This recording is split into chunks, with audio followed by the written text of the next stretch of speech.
Kebakaran Gunung Bromo, puluhan hektar lahan terbakar.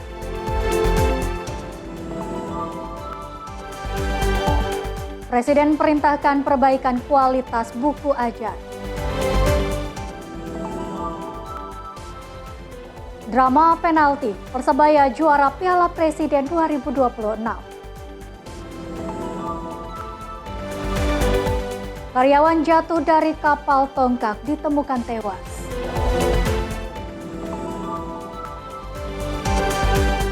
Israel gempur Lebanon Selatan di tengah perundingan damai.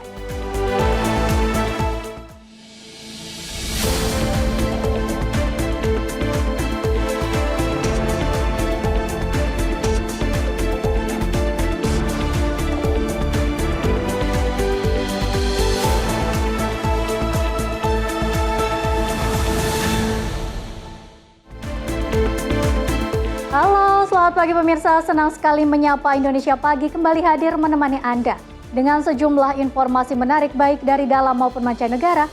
Bersama saya Dea Mulya, inilah Menyapa Indonesia Pagi selengkapnya.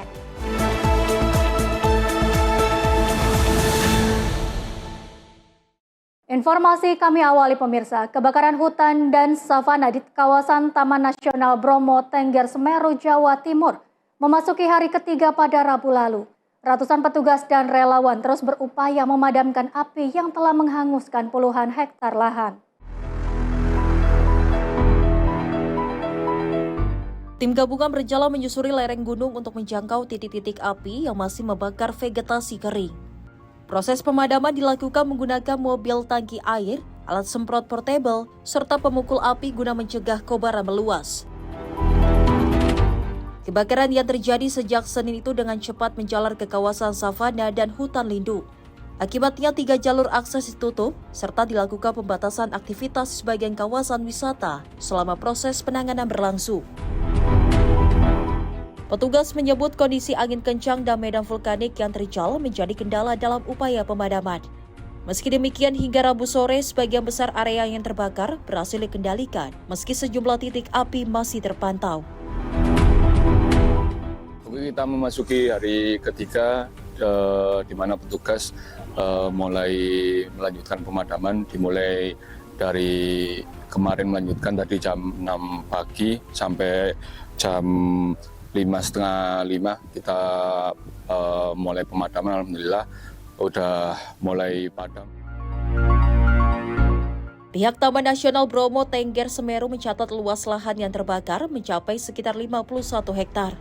Masyarakat dan wisatawan dihimbau menghindari area yang tutup, mematuhi arahan petugas, serta tidak menyalakan api selama operasi pemadaman masih berlangsung. Kejadian kebakaran untuk saat ini terjadi sejak tanggal 3 Agustus 2026, tepatnya sekitar pukul 17.00. Kemudian sampai hari ini masih ada sisa api yang masih belum padam, walaupun sebagian besar area yang terbakar sudah dapat dipadamkan. Untuk kejadian sampai tanggal 4 Agustus jam 17.40, luas area yang terbakar sekitar 51 hektar. Tim redaksi Simpo TV melaporkan. Sementara itu pemirsa, kebakaran hebat menimpa PT Kayu Asri Indonesia di Kampung Nagrek, Desa Nambo Ilir, Kecamatan Kibin, Kabupaten Serang, Banten. Kobaran api yang cepat membesar membuat ratusan karyawan di dalam pabrik panik dan berhamburan keluar. Inilah detik-detik saat api membakar pipa plastik hasil produksi milik PT Kayu Asri Indonesia di Kampung Nagrek, Desa Nambo Ilir, Kecamatan Kibin, Kabupaten Serang, Banten, pada Kamis 6 Agustus 2026. Kobaran api dengan cepat membakar barang produksi hingga membuat panik seluruh karyawan yang saat itu sedang bekerja. Penyebab pasti kebakaran masih belum diketahui.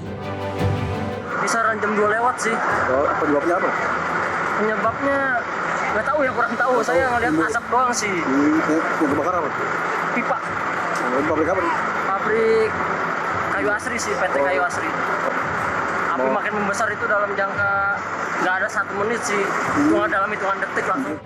Petugas pemadam kebakaran berjibaku menjinakkan api. Api berhasil dipadamkan 1 jam kemudian. Kita menerima laporan ketika api sudah membesar, Pak. Dugaan karena apa? Dugaan sementara belum diketahui, Pak. Tiba-tiba api sudah membesar. Terus jam berapa itu? Kita mendapat laporan dari jam 14.20. Ini yang bakar apa ini? Yang terbakar dari hasil produksi karet. Berapa mobil damkar yang turun? Dari damkar Kabupaten Serang 1 unit, dari damkar industri kawasan modern 1 unit, Nikomas 1 unit, kemudian dari provinsi 1 unit, damkar Kota Serang 3 unit, Kota Tangerang 1 unit. Tidak ada korban jiwa dalam peristiwa kebakaran ini, namun kerugian material ditaksir mencapai ratusan juta rupiah. Dari Serang, Banten, jurnalis Simpo TV melaporkan. Pemirsa, 2 remaja di bawah umur yang diduga anggota geng motor ditangkap polisi di Kota Makassar, Sulawesi Selatan. Keduanya dijaring saat berkonvoi bersama puluhan pengendara lain dengan membawa senjata tajam di sekitar permukiman warga. Rekaman CCTV memperlihatkan detik-detik aksi brutal yang dilakukan sekelompok remaja. Diduga anggota geng motor di Jalan Jenderal Sudirman, Kecamatan Metro Pusat, Kota Metro Lampung. Korban berinisial ASP yang sedang mengendari sepeda motor dihampiri dan dipukul menggunakan bambu dan alat lainnya. Setelah melakukan penganiayaan, gerombolan remaja itu langsung meninggalkan lokasi dan kembali berkonvoi di jalan raya sambil menyalakan kembang api. Akibat pengeroyokan ini, korban terluka di tubuhnya. Kasus ini dilaporkan ke Mapolres Metro.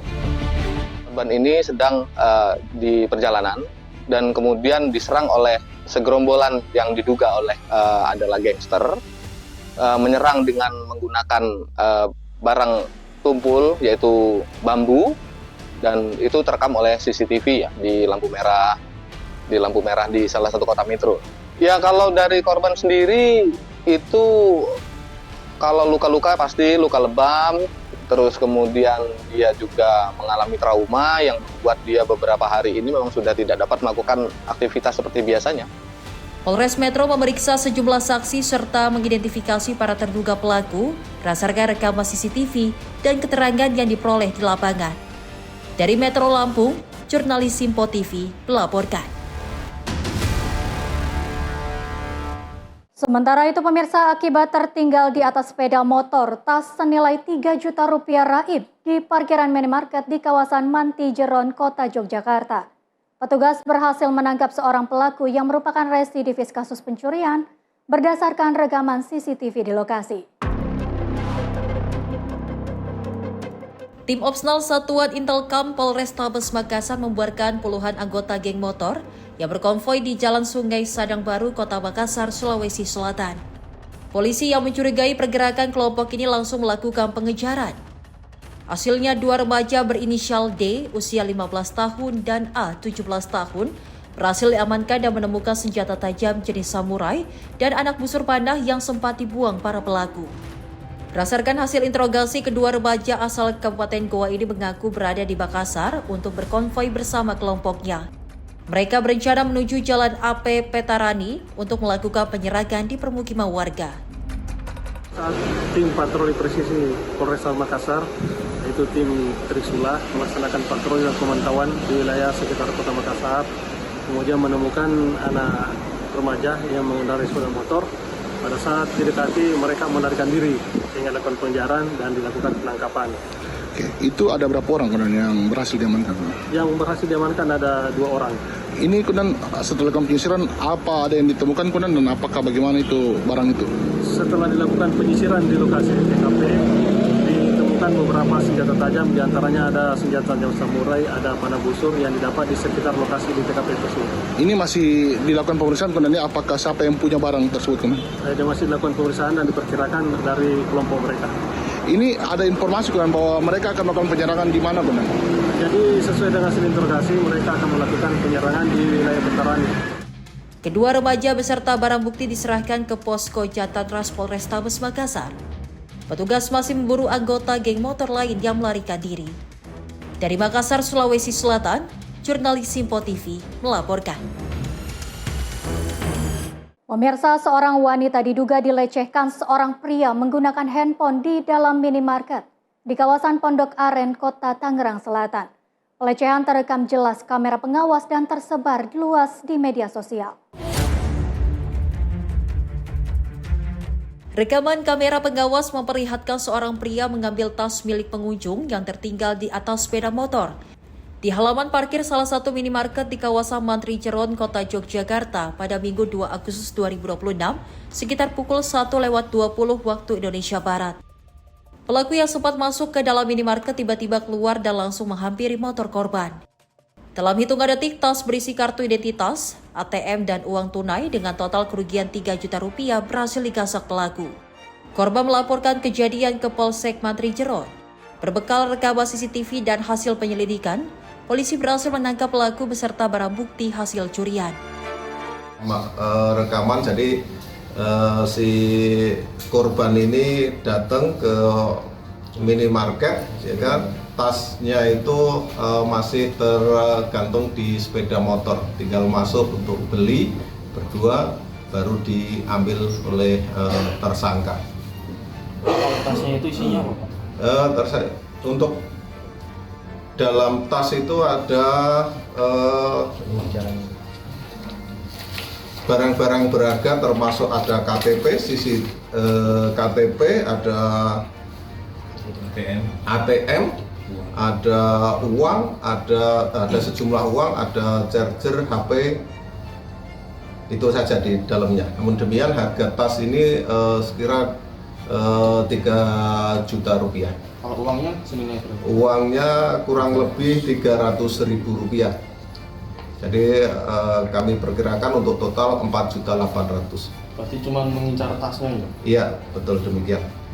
Itu pernah nunggu korban di situ? Itu kelihatannya patroli. Ya, jadi emang karena jalan kaki dia patroli, mana ada kesempatan. Pelaku merupakan residivis kasus pencurian yang baru selesai menjalani hukuman 1 tahun penjara. Kini pelaku kembali ditahan dan dijerat pasal 476 Undang-Undang Republik Indonesia tahun 2023 tentang pencurian dengan ancaman hingga 5 tahun penjara. Dari Yogyakarta, jurnalis Simpo TV melaporkan. Pemirsa, ratusan senjata api ditemukan di salah satu ruang sekolah swasta di Pondok Pinang, Kebayoran Lama, Jakarta Selatan. Ratusan senpi ini tersimpan dalam salah satu ruangan mantan pengurus yayasan sekolah. Kamera pengawas merekam aksi tidak pantas yang diduga dilakukan seorang pria di dalam minimarket di kawasan Pondok Aren, Kota Tangerang Selatan, Rabu 5 Agustus 2026 malam. Pria ini diduga sengaja berdiri tepat di belakang korban untuk merekam bagian bawah tubuh melalui rok korban, menggunakan handphone yang ditaruh di balik sendalnya. Aksi senonoh pelaku akhirnya diketahui korban yang tidak sengaja menyenggol kaki pelaku yang sedang merekam.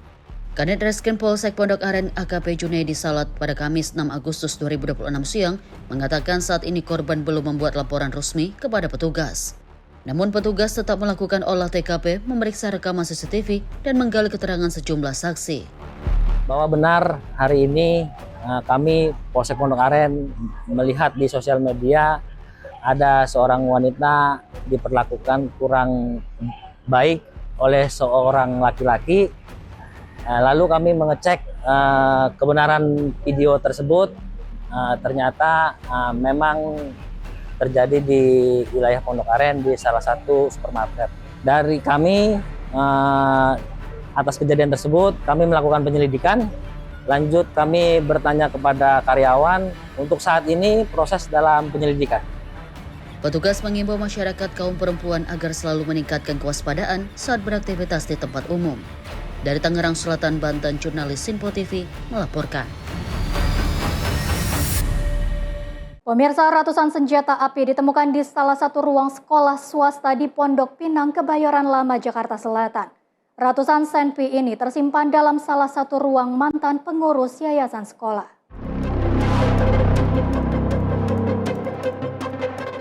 Pengurus sekolah swasta di Pondok Pinang, Jakarta Selatan mengungkap adanya ratusan senjata api berbagai jenis yang tersimpan di dalam ruangan mantan pengurus yayasan.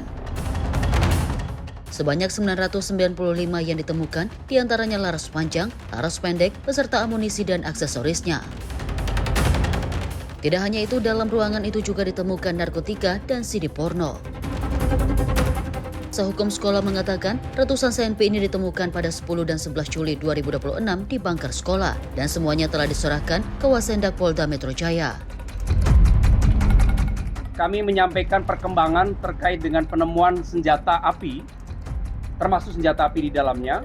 Jadi pada tanggal 10 dan tanggal 11 bulan Juli, hampir 1 bulan yang lalu, kami menemukan ada 995 pucuk senjata. Di dalamnya ada senjata api, termasuk ada amunisi dan juga beberapa aksesoris senjata yang lain. Kemudian pada tadi malam, hari Rabu, gitu ya, hari Rabu tadi malam kami menemukan kembali beberapa senjata, termasuk juga menemukan narkoba dan juga menemukan CD porno. Jadi kami perlu informasikan kepada masyarakat bahwa karena ini ada senjata yang jumlahnya sangat banyak, nyaris 1000 senjata, maka kami ingin perkara ini segera ditindaklanjuti secara serius oleh Polres Metro Jakarta Selatan, dan oleh karenanya kami meminta keseriusannya dan tindakannya segera karena masih ada ruangan yang belum bisa kami buka. Kami berharap ruangan itu yang berbentuk seperti bunker agar segera ditindaklanjuti oleh kepolisian untuk dibuka. Kami berharap tidak ada lagi senjata yang bisa ditemukan di sana. Nah, lebih lengkap nanti bisa juga, ini ada Pak Untung, beliau yang banyak menemukan senjatanya, bisa beliau bercerita. Kami awalnya ingin membuka sebuah ruangan untuk kebutuhan anak sekolah. Namun tiba-tiba ketika kita membuka kepentingan untuk sekolah ini, kita temukan peralatan yang disebut senjata, air gun yang bisa membunuh. Karena larasnya tuh polos, tidak ada alur. Jadi tidak bisa kita selidiki kalau untuk membunuh orang. Kemudian ada shotgun. Jumlah senjata genggam itu 995. Lalu shotgunnya 1 kaliber 12 strap 70. Hingga saat ini kasus penemuan ratusan senjata api masih dalam penyelidikan Kepolisian Polres Metro Jakarta Selatan. Dari Jakarta, jurnalis Info TV melaporkan. Sementara itu pemirsa, diduga tengah beraksi mencuri kabel di sebuah gardu listrik di Jalan Agung Utara, Tanjung Priok, Jakarta Utara. Seorang pria mengalami luka bakar serius di sekujur tubuhnya akibat ledakan. Terduga pelaku yang kemudian dipergoki di dalam gardu tersebut berhasil diamankan dan menjadi bulan-bulanan warga sekitar. Seorang pria pelaku pencurian kabel diseret keluar oleh warga dan menjadi bulan-bulanan dari dalam gardu listrik yang berada di Jalan Agung Utara, Sunter Agung, Tanjung Priok, Jakarta Utara pada Kamis sore. Terduga pelaku yang berhasil diamankan itu sebelumnya diduga tengah beraksi mencuri kabel yang berada di dalam gardu tersebut. Namun kemudian tak berselang lama terjadi ledakan sehingga sekujur tubuhnya terbakar dan terluka. Menurut warga, pelaku masuk dari pintu belakang gardu ini berusaha mencuri kabel dengan gunting besar. Aksi pencurian di lokasi ini sudah terjadi kedua kalinya. Kayak ada suara orang saya dengar di dalam. Begitu petugas datang, emang ada orang yang masuk. Saya tarik keluar. Dia ketakutan dia. Nggak mau saya tarik kayak geret begini. Yang ketangkap 1. Ditanya sih ada 2 lagi yang kabur. Itu dia ngapain maling dalam? Maling kabel atau gimana? Kabel. Maling? Iya. Dia mutusin kabel atau bagaimana? Kabel ada itu kok, ada apa? Tembaga. Barang bukti. Apaan? Ada gunting rumput, karung. Gunting gede? Iya. Udah dibawa ke polsek. Itu sempat meledak, terus si pelakunya di dalam bagaimana, Pak? Pelaku pada kope. Melepuh? Hancur ya, melepuh. Sementara menurut Kapolsek Tanjung Priok Kompol Sigit Kumono, akibat ledakan tersebut pelaku kini dirawat di rumah sakit terdekat karena mengalami luka bakar 70% di tubuhnya dan akan dirujuk ke Rumah Sakit Polri Kramat Jati. Progresnya seperti sementara terduga pelaku ini memang sudah diamankan dan sudah dibawa ke rumah sakit. Yang informasinya kejadian tadi sore pada pukul 16.00, pelaku tunggal inisialnya S, SD, Dia mau naik ke atas, tapi ternyata listrik itu sangat tinggi, akhirnya meledak dan jatuh, dan kita bawa ke rumah sakit wilayah Kebon Bawang ya. Nah, itu kebakarannya untuk tubuhnya kurang lebih 70 sampai 80%. Dan kami rujuk ke rumah sakit Polri Kramat Jati. Itu aja. Sejauh ini pelaku ada berapa orang? Sementara pelaku ini tunggal. Ya, tunggal. Dia masuk melalui atas atau gimana, Pak? Pintu belakang, informasinya. Kami mohon izin untuk rekan-rekan media masih kita dalami dulu. Apabila nanti ada perkembangan, kita akan memberikan informasi kembali lagi. Hingga kini pihak kepolisian masih menunggu kondisi terduga pelaku pulih guna kepentingan penyelidikan. Dari Jakarta, jurnalis Sinpo TV melaporkan. Sementara itu, pemirsa, Polsek Penjaringan menggerebek sebuah rumah kontrakan yang dihuni seorang pengedar narkoba di kawasan Rawa Bebek Penjaringan, Jakarta Utara. Dari dalam rumah, petugas menyita 111 bungkus Ketorite mengandung cairan etomidet yang ditaksir seharga 500 juta rupiah. Di hadapan anggota keluarganya, pengedar narkoba berinisial B ini tak berkutik ketika rumah kontrakan yang dihuninya di Jalan Rawa Bebek RT 3 RW 10 Penjaringan, Jakarta Utara digerebek petugas Kamis malam kemarin. Seorang pria ini semakin tak bisa mengelak saat petugas menemukan 2 paket besar berisi cartridge mengandung cairan etomidet yang disembunyikan di dalam lemari pakaian. Saat kedua paket dibuka, petugas menemukan 3 jenis etomidet berbeda dengan total sekitar 111 bungkus yang ditaksir senilai 500 juta rupiah. Selain etomidet, petugas juga menyita 4 klip sabu seberat 1 gram, timbangan digital dan telepon genggam yang digunakan untuk bertransaksi. Pengungkapan ini berawal dari laporan masyarakat yang resah terhadap aktivitas tersangka mengedarkan narkoba di lingkungan. Dari hasil pemeriksaan, narkoba ini diakui tersangka dibeli secara daring dari seseorang di wilayah Cengkareng, Jakarta Barat dan akan diedarkan di sekitar rumah kontrakannya. Tersangka yang tidak memiliki pekerjaan tetap ini mengaku mengedar narkoba karena tergiur dengan keuntungan besar yang diperoleh. Dalam 1 bungkus cartridge yang mengandung etomidet, tersangka mendapatkan keuntungan antara 3 hingga 4 juta rupiah. Pada saat anggota kami melaksanakan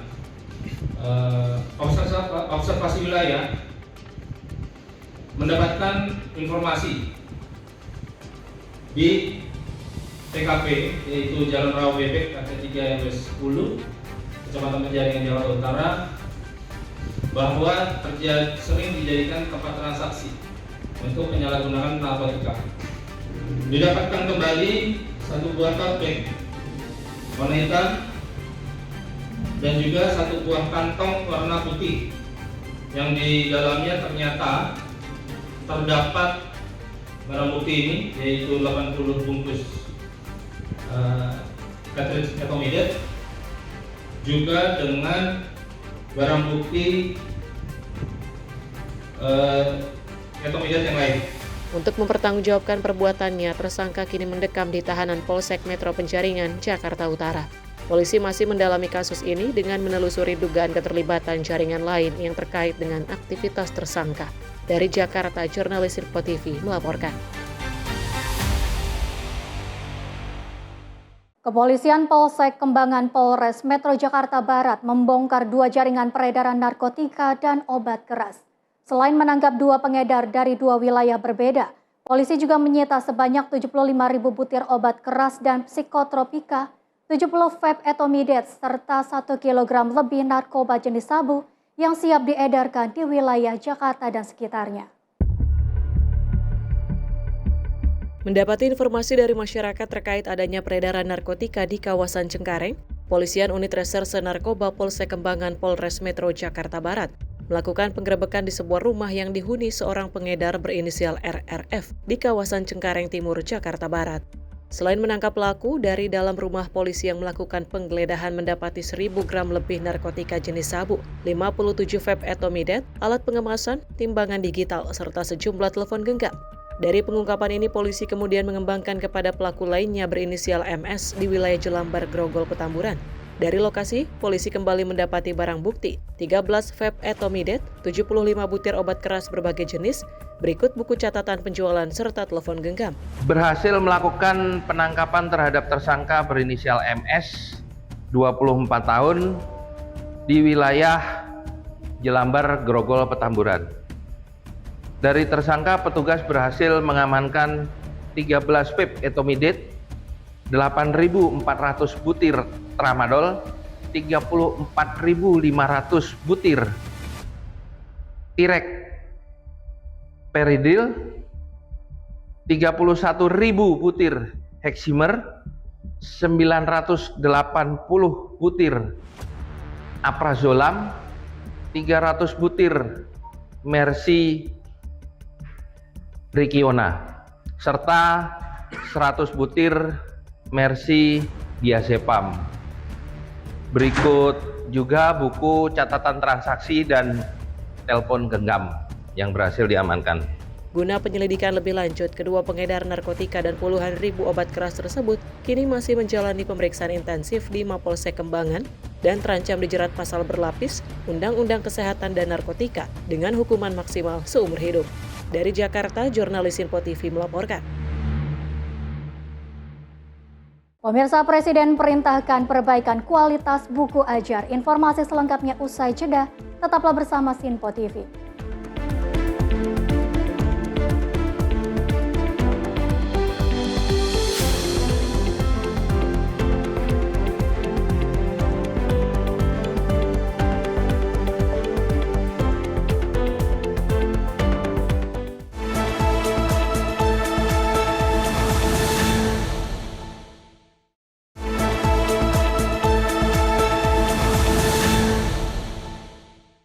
Pemirsa, Anda masih bersama Menyapa Indonesia Pagi, informasi kami lanjutkan.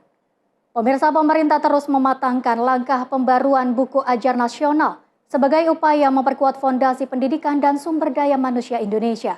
Arahan ini merupakan tindak lanjut dari perhatian khusus Presiden Prabowo Subianto terhadap kualitas fisik maupun materi buku pelajaran yang digunakan peserta didik saat ini. Kualitas pendidikan menjadi salah satu fokus utama pemerintahan Presiden Prabowo Subianto. Dalam sejumlah kunjungan kerja ke sekolah-sekolah, Kepala Negara menemukan kondisi buku pelajaran yang memprihatinkan. Mulai dari bahan kertas yang mudah rusak, hingga ukuran huruf yang terlalu kecil, sehingga menyulitkan siswa untuk membaca dengan nyaman. Atas temuan tersebut, Presiden menginstruksikan evaluasi total terhadap seluruh buku ajar dari tingkat SD hingga SMA. Bahkan Presiden meminta adanya perbandingan dengan buku-buku ajar dari negara tetangga untuk memastikan standar kualitas nasional tidak tertinggal. Saat mengecek buku pelajaran itu beliau lihat satu persatu, kemudian kok ada yang bahannya mudah rusak, ada yang sudah rusak juga, kemudian tulisannya kecil-kecil, kemudian sehingga anak-anak SD khususnya itu bacanya sangat dekat begini, kemudian ya kalau dibaca kurang baik gitu ya, sehingga atas dasar itu beliau mau cek buku-buku dari SD sampai SMA semuanya. Awalnya yang punya kita dulu, yang kita dulu dicek dulu semuanya, beliau lihat satu-satu, nanti ada juga videonya Bapak Presiden ngecek satu-satu semua, dicek satu-satu, kemudian coba dibandingkan ke negara tetangga gitu kan, gitu. Pada awalnya seperti itu. Selain aspek fisik, Presiden Prabowo juga menekankan pentingnya pembaruan konten, penguatan karakter kebangsaan, peningkatan kemampuan sains dan matematika, serta penguasaan bahasa asing seperti bahasa Inggris, menjadi prioritas untuk mempersiapkan generasi muda menghadapi kompetisi global. Lebih lanjut, Menteri Sekretaris Negara Prasetyo Hadi mengungkapkan bahwa semangat literasi ini terinspirasi dari tradisi keluarga Presiden Prabowo. Mengejar ketertinggalan di bidang sains dan teknologi, basicnya adalah salah satu concern beliau adalah matematika.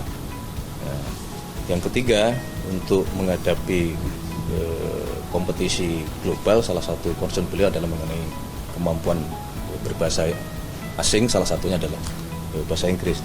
Itu yang berkenaan dengan masalah ininya ya. Kalau tampilan tadi sudah kami jelaskan, ya, pengennya besar, menarik, begitu. Tulisan tidak kecil-kecil, bahannya pun juga yang bagus supaya itu bisa bertahan dalam sekian waktu yang mungkin kadang-kadang dulu kan ada yang buku ini tidak dimiliki pribadi, ini kan kemudian bisa diwariskan atau dipakai oleh adik kelasnya. Dengan buku ajar yang lebih berkualitas, tampilan menarik dan durabilitas yang baik, pemerintah berharap buku tersebut dapat diwariskan kepada adik kelas dengan kondisi tetap layak. Langkah ini diharapkan jadi titik balik kebangkitan literasi dan peningkatan kualitas SDM menuju Indonesia Emas. Upaya pemerintah dalam memperbaiki sarana literasi ini tentu kita harapkan dapat menumbuhkan minat baca generasi muda, sehingga kualitas pendidikan kita semakin bersaing di kancah internasional. Dari Jakarta, Dio Malau, Sinpo TV melaporkan. Pemirsa, pemerintah memberi lampu hijau bagi setiap pondok pesantren di tanah air untuk membangun dapur makan bergizi gratis dengan standar Satuan Pemenuhan Pelayanan Gizi atau SPPG.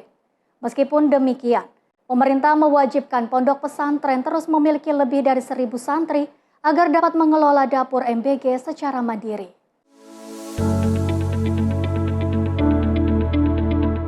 Menko Bidang Paga Zulkifli Hasan mempersilahkan setiap sekolah berbasis keagamaan atau pondok pesantren agar mampu mengelola dapur makan bergizi gratis. Meskipun demikian, pengelolaan dapur MBG ini harus sesuai standar yang dimiliki oleh SPPG yang ada.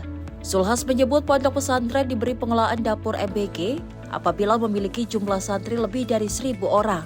Selain itu, pondok pesantren dengan jumlah santri 1.000 ke bawah akan didistribusikan oleh SPPG terdekat.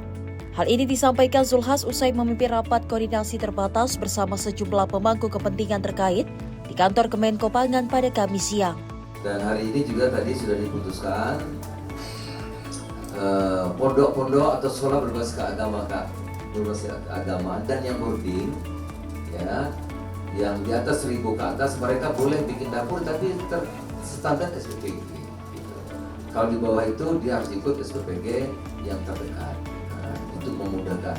Jadi misalnya pondok yang punya 2.000 siswa atau santri, yang boarding mungkin yang 2.000, mereka bisa buat dapur tempatnya tetapi harus standar dengan SPPG yang juga punya SLHS. Dari Jakarta, Max Munte, Rona Bayu, Sinpo TV melaporkan.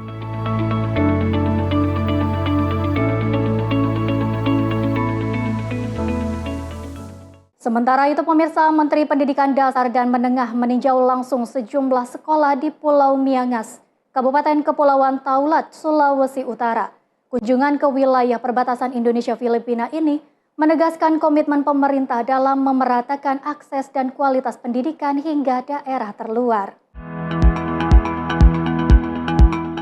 Menteri Pendidikan Dasar dan Menengah Abdul Muti mengunjungi sejumlah satuan pendidikan di Pulau Miangas, mulai dari taman kanak-kanak hingga sekolah menengah, serta berdialog langsung dengan guru dan para siswa. Dalam kunjungan tersebut, Mendikdasmen menyampaikan apresiasi atas semangat belajar dan dedikasi para tenaga pendidik di wilayah perbatasan.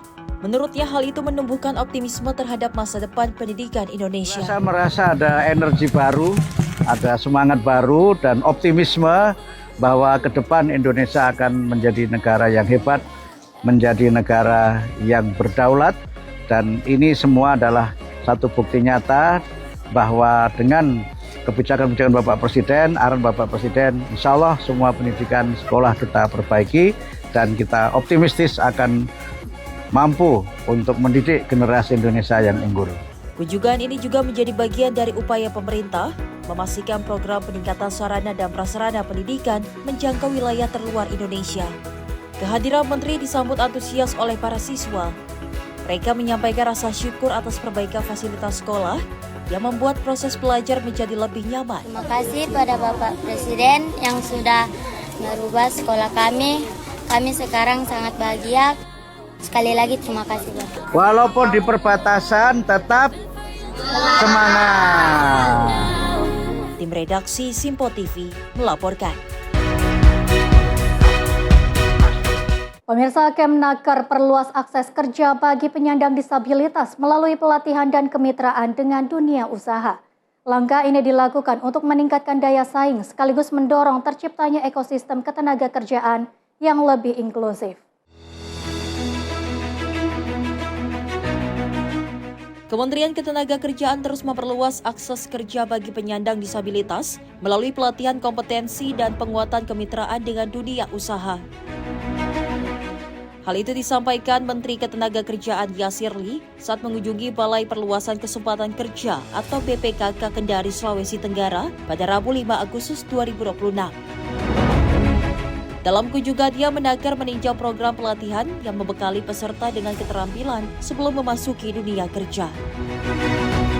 Saat ini sebanyak 40 penyandang disabilitas mengikuti tahap pengenalan dan pelatihan sebelum ditempatkan di sektor industri ringan. Menurut Menaker, peningkatan kompetensi menjadi faktor penting agar penyandang disabilitas memiliki daya saing dan mampu menjawab kebutuhan pasar kerja. Untuk memperluas penempatan tenaga kerja, BPKK Kendari akan mempertemukan sekitar 50 perusahaan yang berkomitmen memperkerjakan penyandang disabilitas dalam kegiatan di Makassar. Melalui langkah ini, pemerintah berharap kolaborasi dengan dunia usaha semakin kuat, sehingga ekosistem ketenagakerjaan yang inklusif dapat terwujud. Tim redaksi Simpo TV melaporkan. Sementara itu, pemirsa, Kementerian Pekerjaan Umum terus mengebut penyelesaian pembangunan sekolah rakyat di Kabupaten Mamuju, Sulawesi Barat. Hingga awal Agustus, progres pembangunan telah melampaui 91% dan ditargetkan rampung pada akhir bulan ini. Kementerian Pekerjaan Umum terus mempercepat penyelesaian pembangunan sekolah rakyat di Kabupaten Mamuju agar dapat dimanfaatkan pada tahun ajaran 2026-2027. Hingga 2 Agustus 2026, progres visi pembangunan telah mencapai 91,27%. Pemerintah menargetkan seluruh pekerjaan rampung pada akhir Agustus. Saat meninjau lokasi pembangunan, Menteri Pekerjaan Umum Dodi Hanggodo menyebut proyek ini menghadapi tantangan berupa kondisi tanah berbatu yang memerlukan penanganan teknis khusus. Untuk mempercepat pekerjaan, Kementerian Pekerjaan Umum akan memperkuat koordinasi dengan TNI dan PT Hutama Karya dengan menambah tenaga kerja di lapangan. Sekolah rakyat Mamuju dibangun di atas lahan seluas 8,03 hektar dengan luas bangunan mencapai lebih dari 40.000 meter persegi. Sebagai sekolah berasrama gratis, fasilitas ini dilengkapi sarana pembelajaran dan fasilitas penunjang modern untuk mendukung akses pendidikan yang lebih berkualitas bagi anak-anak Indonesia. Tim redaksi Simpo TV melaporkan. Pemirsa, Gubernur DKI Jakarta menerima penyerahan kewajiban fasilitas sosial dan fasilitas umum semester 1 tahun 2026 dari pengembang senilai 2,27 triliun rupiah. Pramono berharap dapat terbangun rasa saling percaya antara Pemprov DKI dengan para pengembang. Pemerintah Provinsi DKI Jakarta menerima penyerahan kewajiban fasilitas sosial dan fasilitas umum semester 1 tahun 2026 dari pengembang senilai 2,27 triliun rupiah. Aset yang diserahkan meliputi lahan seluas 224.969 meter persegi, konstruksi seluas 81.603 meter persegi, serta konversi rumah susun murah sederhana senilai 56,96 miliar rupiah. Membangun Jakarta yang paling utama dan paling terutama adalah membangun kepercayaan. Seperti Bapak Ibu sekalian menyerahkan fasos-fasum kepada pemerintah DKI Jakarta, pasti ada pertanyaan besar. Benar nggak ini fasos-fasumnya digunakan untuk kepentingan publik? Nah, fasos-fasum itu begitu sudah diserahkan kepada pemerintah DKI Jakarta, harus memberikan kemanfaatan semaksimal mungkin bagi warga masyarakat. Karena dulu banyak sekali fasos-fasum itu yang menjadi dark area, abu-abu. Pramono menekankan pentingnya transparansi dalam pengelolaan fasos-fasum dan pengurusan perizinan sehingga memberikan manfaat optimal untuk masyarakat. Melalui penyerahan fasos-fasum ini, Pramono berharap dapat terbangun rasa saling percaya antara Pemprov DKI dengan para pengembang. Hasil dana dari KLB tersebut akan dimanfaatkan untuk membangun Jakarta sehingga tidak membebani APBD. Melalui upaya ini, pertumbuhan ekonomi Jakarta pun mencatatkan pertumbuhan positif. Inspektur Provinsi DKI Jakarta, Dani Sukma, menyampaikan penandatanganan berita acara serah terima ini diikuti dengan penyerahan dokumen aset dari Wali Kota kepada Badan Pengelola Aset Daerah atau BPAD agar penyerahan aset langsung tercatat sebagai aset milik Pemprov DKI. Dari Jakarta, tim redaksi Simpo TV melaporkan. Informasi berikutnya, pemirsa, Kementerian Pekerjaan Umum terus memperkuat langkah antisipasi dalam menghadapi potensi fenomena El Nino. Upaya tersebut dilakukan melalui pengeboran sumur hingga operasi modifikasi cuaca di sekitar area bendungan. Ancaman kekeringan akibat fenomena El Nino tidak hanya mengintai ketersediaan air bersih bagi masyarakat, tetapi juga beresiko mengganggu produktivitas pangan nasional. Merespon kondisi itu, Menteri Pekerjaan Umum Dodi Hanggodo mengatakan bahwa antisipasi menghadapi El Nino telah dilakukan 2-3 bulan lalu. Namun demikian, jika bendungan mengalami kekeringan, pihaknya telah bekerja sama dengan BMKG untuk melakukan operasi modifikasi cuaca di area sekitar bendungan. Sementara itu, pengeboran terus dilakukan untuk mencari sumber-sumber air tanah yang bekerja sama dengan BRIN menggunakan teknik isotop. Kalau El Nino sebetulnya antisipasinya sudah kita kerjakan mungkin 2-3 bulan lalu. Yang jadi masalah kan sungai mengering, bendungan juga mengering. Jadi kalau misalnya bendungan mengering sampai pada satu titik sudah kritis, biasanya kita sudah bekerja sama dengan BMKG. Nanti kita akan melakukan operasi modifikasi cuaca di area sekitar bendungan. Susah kan kita memastikan hujan pas bendungan kan susah. Jadi sebaiknya di area sekitar bendungan. Ya, air yang turun tetap akan turun ke area sekitar bendungan dan jatuh ke bendungannya. Nah, itu salah satu cara kita memastikan bahwa air tetap mengalir ke sawah-sawah yang ada di sekitar bendungan. Untuk sawah-sawah yang misalnya dari sungai, kita memang lagi banyak melakukan pengeboran untuk mencari sumber-sumber air tanah. Kita bekerja sama juga dengan BRIN yang menggunakan teknik isotop.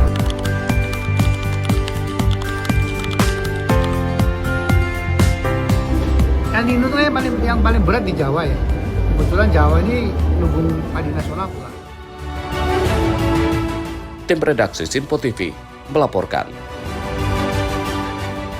Informasi berikutnya pemirsa, Menteri Kehutanan Raja Juli Antoni melakukan kunjungan kerja ke Kabupaten Ogan Komering, Ilir pada Kamis 6 Agustus 2026. Peninjauan ini memastikan personil, peralatan serta sistem komando dan koordinasi berada dalam kondisi siap siaga menghadapi musim rawan karhutla. Menteri Kehutanan meninjau langsung Daops Menggala Agni Il Ogan Komering Ilir sebagai bagian dari upaya memperkuat kesiapan menghadapi kebakaran hutan dan lahan di Indonesia.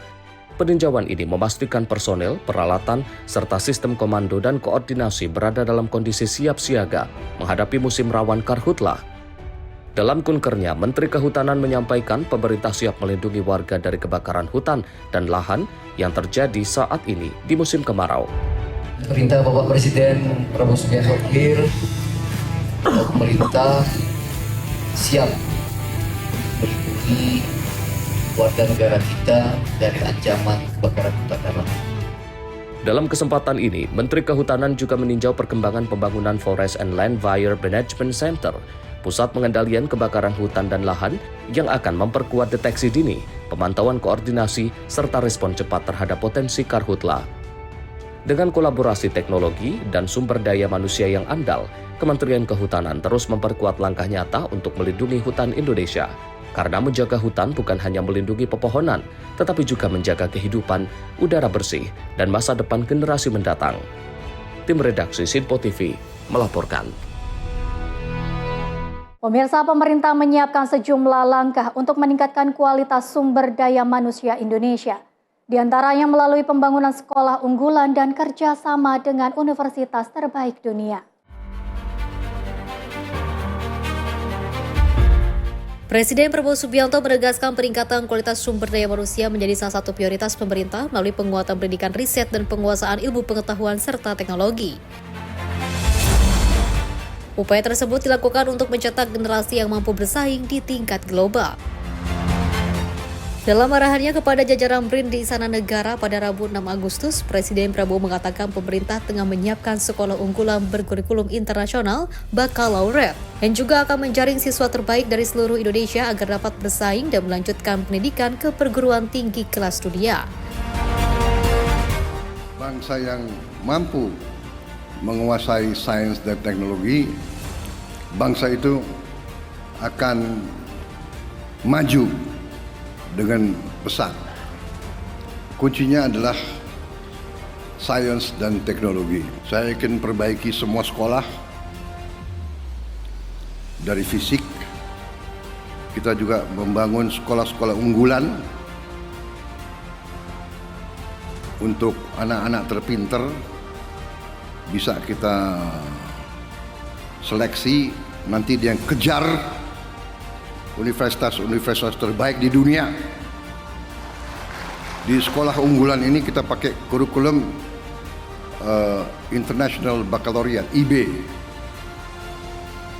Dia harus dengan standar yang sama dengan yang terpinter di dunia, yang terhebat di dunia, sama. Cara kedua, kita kerjasama, kita undang universitas terbaik di dunia kerjasama dengan universitas kita di sini.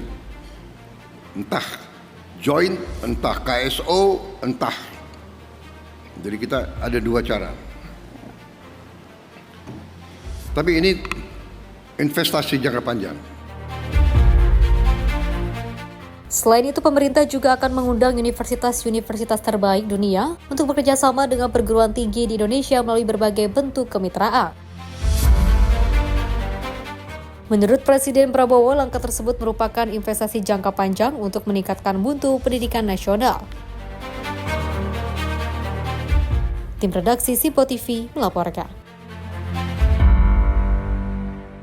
Sementara itu, pemirsa, Wakil Menteri Agama Romo Muhammad Syafi'i menegaskan bahwa madrasah dan lembaga pendidikan keagamaan harus menjadi ruang yang bebas dari segala bentuk kekerasan.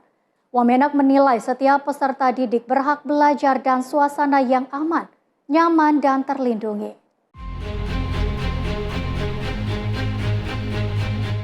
Wakil Menteri Agama Romo Muhammad Syafi'i menegaskan bahwa tidak ada ruang bagi pelaku kekerasan di lingkungan madrasah.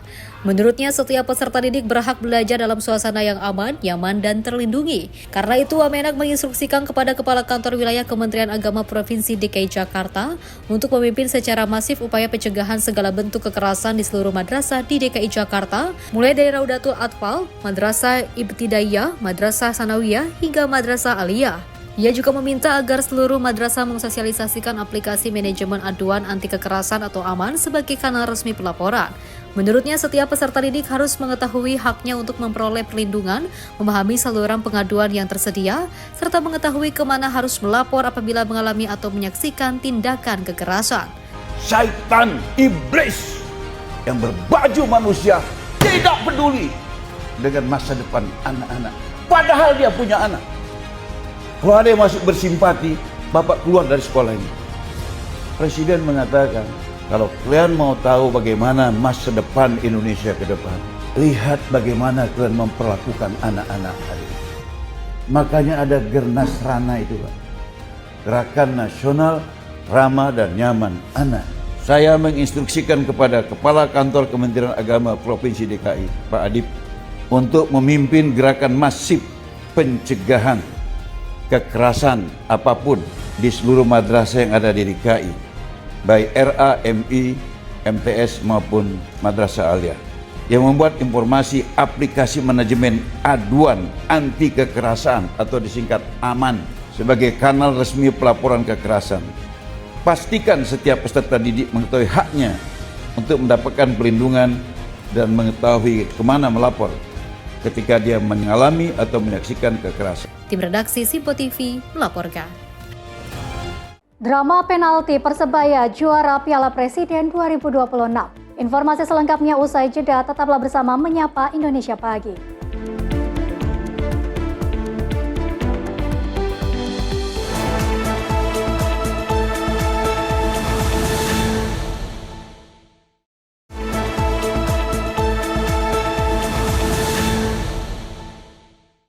Informasi berikutnya, pemirsa, Bupati Bogor Rudi Susmanto meresmikan pasar hewan Bogor yang berlokasi di Desa Sukamaju, Kecamatan Jonggol pada Kamis 6 Agustus 2026. Pasar hewan Bogor ini menjadi sentra perdagangan ternak, sekaligus salah satu pasar hewan terbesar di Provinsi Jawa Barat. Pemerintah Kabupaten Bogor terus memperkuat infrastruktur sektor peternakan guna meningkatkan pelayanan kepada masyarakat sekaligus mendorong pertumbuhan ekonomi daerah. Langkah strategis ini diwujudkan melalui peresmian Pasar Hewan Jonggol oleh Bupati Bogor Rudi Susmanto pada Kamis 6 Agustus 2026 yang dirancang sebagai pusat perdagangan ternak modern dan pengungkit pertumbuhan kawasan Bogor Timur. Peresmian tersebut menjadi bagian dari komitmen Pemkab Bogor dalam menyiapkan infrastruktur penunjang menuju pusat pertumbuhan ekonomi baru di wilayah timur. Bupati Rudi Susmanto menegaskan bahwa pembangunan pasar ini bukan sekedar menghadirkan fasilitas jual beli ternak, melainkan strategi jangka panjang daerah. Lebih lanjut, ia menjelaskan bahwa pemerintah daerah terus mengenjot berbagai infrastruktur pendukung di kawasan timur, mulai dari pembangunan jalan tembus Transyogi Sukaresmi, peningkatan konektivitas antar kawasan, hingga mendorong hadirnya investasi baru. Sebagai seorang peternak, Rudi juga menaruh perhatian khusus terhadap pengelolaan fasilitas ini agar mampu memberikan pelayanan yang lengkap bagi peternak maupun pedagang dari berbagai daerah. Tim redaksi Simpo TV melaporkan. Pemirsa, 5 jenazah pendaki internasional korban Avalas di Gunung Broad Peak berhasil dievakuasi ke Bandara Internasional Skardu, Pakistan. Evakuasi dilakukan menggunakan helikopter militer setelah tim penyelamat berjuang menembus medan pegunungan yang sangat ekstrim. Helikopter militer mendarat di Bandara Skardu dengan membawa jenazah para pendaki. Personel militer, petugas medis, dan pihak keluarga telah menunggu untuk menyambut proses pemindahan jenazah ke tandus sebelum dibawa menggunakan ambulans. Setelah tiba di Skardu, seluruh jenazah dibawa ke Rumah Sakit Militer Gabungan atau Combined Military Hospital untuk menjalani pemeriksaan medis dan forensik. Dokumen resmi akan diterbitkan sebelum jenazah diserahkan kepada pihak berwenang dan dipindahkan ke Islamabad melalui koordinasi dengan kedutaan masing-masing negara. तो अभी यहाँ से एक SOP के तहत लाया गया है। फर्दर यहाँ लीगो बायोमेडिकल का काम जारी है और इसके डॉक्यूमेंटेशन जो रिक्वायरमेंट्स हैं वो भी इंशाल्लाह हो जाएंगे। सून आफ्टर फर्दर प्रोसीजर के लिए इनको कंसर्न क्वार्टर को हैंड ओवर किया जाएगा और फर्दर प्रोसीजर इंशाल्लाह अकॉर्डिंगली इसमें एम्बेसीज हैं, हमारे यहाँ अल्पाइन क्लब के जो अथॉरिटीज़ हैं, स्टेक होल्डर्स हैं, वो और दीगर ऑफिशियल क्वार्टर कंसर्न सब मिलकर इंशाल्लाह यहाँ से इनको Islamabad की तरफ रवाना किया जाएगा. Tragedi ini bermula ketika 11 pendaki internasional dilaporkan hilang setelah terkena avalanche di Gunung Broad Peak setinggi 8.051 meter pada 31 Juli lalu. Ekspedisi tersebut dipimpin pendaki terkenal Nirmal Purza. Hingga saat ini 5 jenazah berhasil dievakuasi, sementara 3 jenazah telah ditemukan lebih dahulu. 2 pendaki lainnya masih dinyatakan hilang dan proses pencarian terus dilakukan oleh tim penyelamat. Pihak berwenang menegaskan operasi evakuasi dan pencarian akan terus dilanjutkan hingga seluruh korban berhasil ditemukan. Tragedi ini kembali menyoroti tingginya resiko pendakian di pegunungan Karakoram serta pentingnya peningkatan fasilitas penyelamatan bagi para pendaki. Tim redaksi Simpo TV melaporkan. Selanjutnya, pemirsa, banjir besar melanda sebagian wilayah Bawang di Provinsi La Union, Filipina Utara. Hujan lebat yang dipicu monsun barat daya serta siklon tropis Mei dan Louis menyebabkan ribuan warga terpaksa mengungsi dan mengganggu aktivitas masyarakat. Rekaman video menunjukkan seorang warga berjalan menerobos banjir setinggi lutut, sementara kendaraan bergerak perlahan di jalan yang tergenang air. Sejumlah kawasan permukiman dan jalur transportasi terendam, menyulitkan aktivitas sehari-hari warga. Kepolisian Nasional Filipina melaporkan sedikitnya 6 orang meninggal dunia akibat insiden yang berkaitan dengan hujan, termasuk karena tenggelam dan tanah longsor. Sementara itu, lebih dari 1.100 keluarga telah dievakuasi dari rumah mereka, dengan ratusan di antaranya mengungsi di pusat-pusat evakuasi dan sebagian lain berlindung di rumah kerabat. Tim penanggulangan bencana terus menyalurkan bantuan di sejumlah wilayah terdampak. Selain banjir, pemadaman listrik juga terjadi di puluhan desa, meskipun sebagian besar pasokan listrik telah berhasil pulihkan. Secara keseluruhan, lebih dari 15.000 warga di Provinsi La Union terdampak bencana yang memaksa penundaan kegiatan belajar mengajar, serta memicu respon darurat dari pemerintah setempat. Tim redaksi Simpo TV melaporkan. Pemirsa, tim SAR Padang berhasil mengevakuasi kapal nelayan KM Halim Wijaya yang mengalami mati mesin di perairan Pulau Angso 2, Kota Pariaman. Proses pertolongan sempat terkendala cuaca buruk dan gelombang tinggi. Kantor SAR Padang menerima laporan mengenai KM Halim Wijaya yang mengalami mati mesin saat berlayar dari Sasak, Pasaman Barat menuju Bungus, Kota Padang pada 5 Agustus lalu. Kapal dengan 2 orang awak tersebut mengalami kerusakan mesin pada sore hari. Upaya perbaikan yang dilakukan awak kapal tidak berhasil sehingga mereka meminta bantuan kepada pemilik kapal yang kemudian meneruskan laporan ke kantor SAR Padang.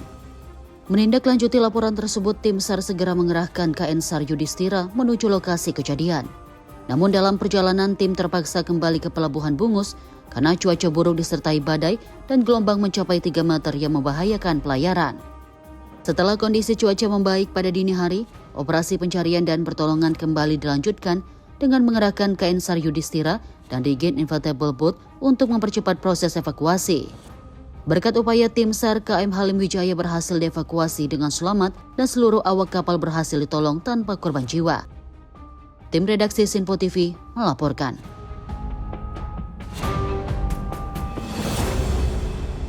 Pemirsa, informasi terkait karyawan jatuh dari kapal tongkang ditemukan tewas. Informasi selengkapnya usai jeda. Tetaplah bersama Menyapa Indonesia Pagi.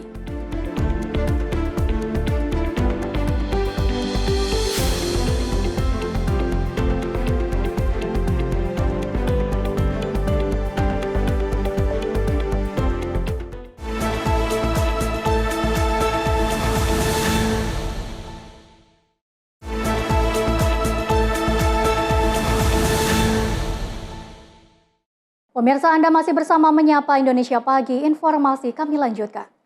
Pemirsa, seorang karyawan PT UKK bernama Supriyadi, 31 tahun ditemukan tewas usai dilaporkan terjatuh dari kapal tongkang di Pelabuhan Jeti, Morowali Utara, Sulawesi Tengah. Korban ditemukan di kedalaman 15 meter setelah dilakukan pencarian selama 4 jam. Tim SAR gabungan berhasil menemukan seorang karyawan PT UKK yang dilaporkan jatuh di Pelabuhan Jeti, Kabupaten Morowali Utara. Korban ditemukan dalam keadaan meninggal dunia pada Rabu 5 Agustus 2026. Operasi pencarian dimulai pukul 07.00 waktu Indonesia Tengah dengan menyisir sekitar titik kejadian. Pencarian tersebut mengoptimalkan alat pendeteksi bawah air, Aqua Eye, serta penyisiran tim penyelam. Sekitar 4 jam setelah pencarian, korban ditemukan pada kedalaman 15 meter. Korban dievakuasi menuju fasilitas kesehatan terdekat sebelum diserahkan ke pihak keluarga.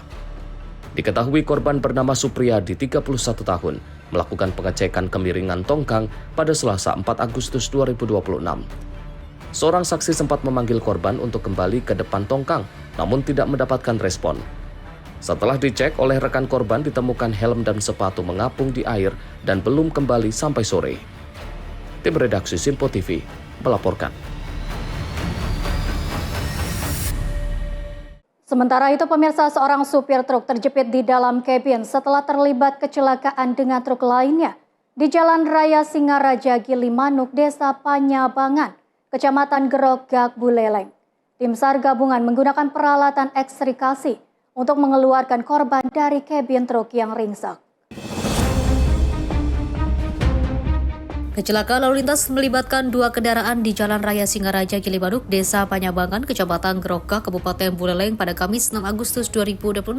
Seorang pengemudi pick-up sempat terjepit di dalam kabin kendaraan sebelum berhasil dievakuasi oleh tim SAR gabungan.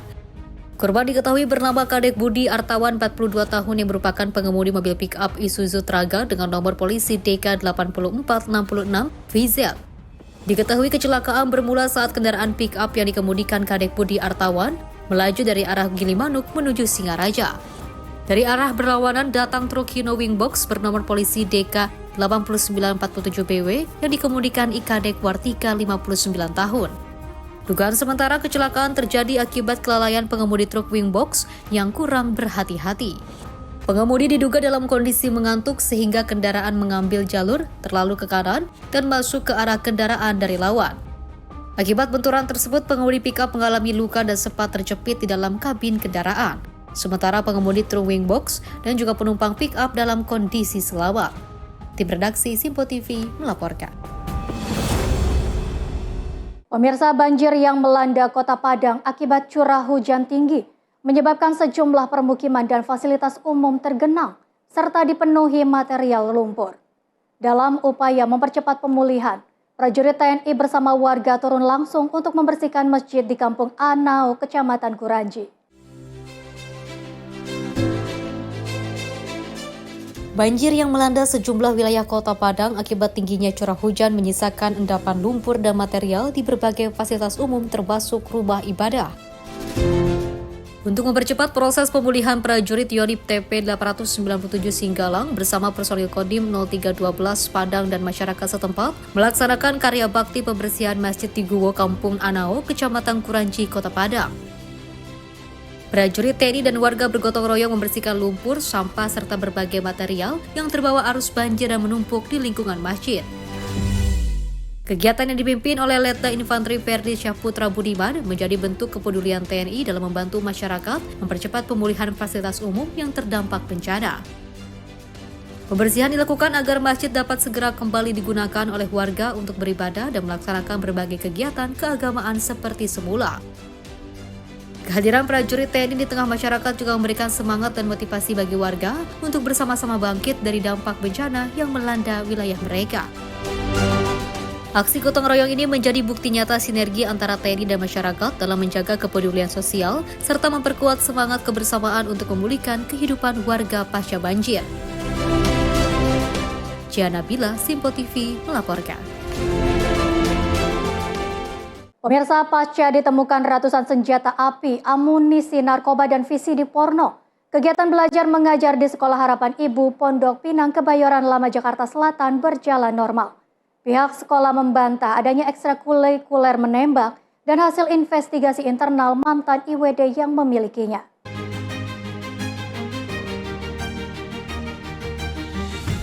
Temuan ratusan senjata di gudang Sekolah Harapan Ibu Jakarta Selatan tak membuat proses belajar siswa dari TK hingga SMU terganggu. Para siswa terlihat tetap mengikuti kegiatan belajar seperti biasa. Suasana sekolah sendiri terlihat normal dan tidak ada penjagaan berlebih.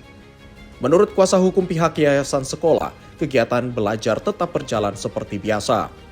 Kuasa hukum juga membantah jika temuan ratusan senjata diperuntukkan untuk kegiatan ekstrakurikuler sekolah. Semua berjalan dengan baik.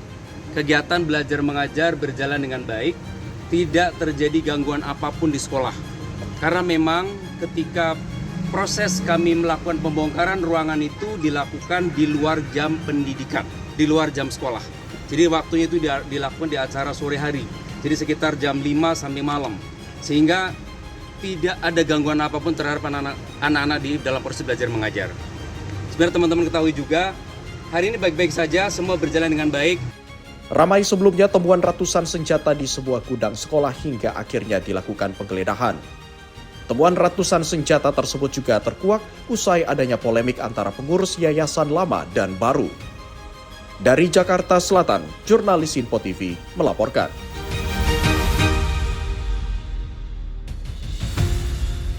Informasi berikutnya pemirsa, jelang HUT ke-81 kemerdekaan Republik Indonesia, Kodam 2 Sriwijaya menggelar bakti sosial berupa membagikan 12.000 paket sembako kepada masyarakat yang membutuhkan. Pangdam 2 Sriwijaya Majen TNI Ujang Darwis dan Haji Yunus yang merupakan pengusaha sukses asal kota Palembang sebagai mitra kegiatan kini membagikan 12.000 sembako kepada masyarakat kota Palembang. Hal ini juga sebagai rangkaian menjelang pelaksanaan HUT ke-81 kemerdekaan Republik Indonesia.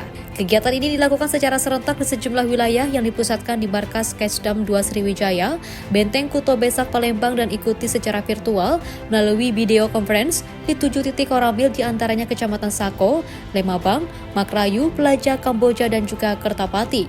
Kegiatan ini bentuk kepedulian TNI terhadap masyarakat. Pangdam juga mengajak seluruh elemen bangsa untuk menjadikan momentum kemerdekaan sebagai pengingat atas perjuangan para pahlawan yang telah mengorbankan jiwa raga dan harta demi berdirinya Negara Kesatuan Republik Indonesia atau NKRI. Pada hari ini kita melaksanakan kegiatan bakti sosial berupa pembagian sembako dalam rangka memperingati HUT kemerdekaan RI ke-81. Ini kegiatan dilaksanakan oleh Kodam 2 Sriwijaya, disponsori oleh Pak Yunus. Alhamdulillah pada hari ini kita membagikan sembako sebanyak 12.000 di 8 titik di masing-masing Koramil. Kita pusatkan di sini di Kesda. Mudah-mudahan harapan kita dengan kegiatan ini bisa membantu masyarakat kita, ya. Jadi bisa merayakan kemerdekaannya dengan berbahagia. Jadi kebahagiaan itu bukan hanya ini, tapi semuanya bisa merasakan. Itu tujuan kita. Ya kan, kemarin di Lopang 5, aku kebetulan sholat subuh tuh bareng Panglima biasanya. Panglima TNI juga sempat nanya, Pak Ibus kenapa Palembang? Aku Palembang gitu kan. Dan ini memang sebenarnya udah program, dulu aku udah niat umur 60-an tuh aku sosial baik kegiatannya. Jadi ini bukan pertama sebetulnya, aku sering, bahkan setahun bisa 2-3 kali ya di Palembang itu. Tapi memang yang di Kodam baru ini. Dan insya Allah ini bukan yang terakhir, tapi yang pertama. Mudah-mudahan ada bentuk-bentuk lainnya. Jadi memang kerjaan sosial yang kira-kira bermanfaat buat rakyat. Dan ini juga sebagai bentuk jalinan kerjasama antara TNI dan rakyat, ya, bahwa TNI itu benar-benar memperhatikan rakyat. Di hari ulang tahun negara kita yang ke-81 yang dilakukan oleh TNI bukan cuma parade militer dan lain-lain, tapi juga kerakyatan, sifatnya yang sosial, yang memperhatikan kepentingan rakyat. Itu tujuannya. Kemerdekaan Indonesia lahir dari persatuan seluruh anak bangsa tanpa membedakan suku, agama maupun adat istiadat. Karena itu tugas generasi saat ini adalah mengisi kemerdekaan dengan karya dan kepedulian terhadap sesama. Dari Palembang, Sumatera Selatan, Simpo TV melaporkan.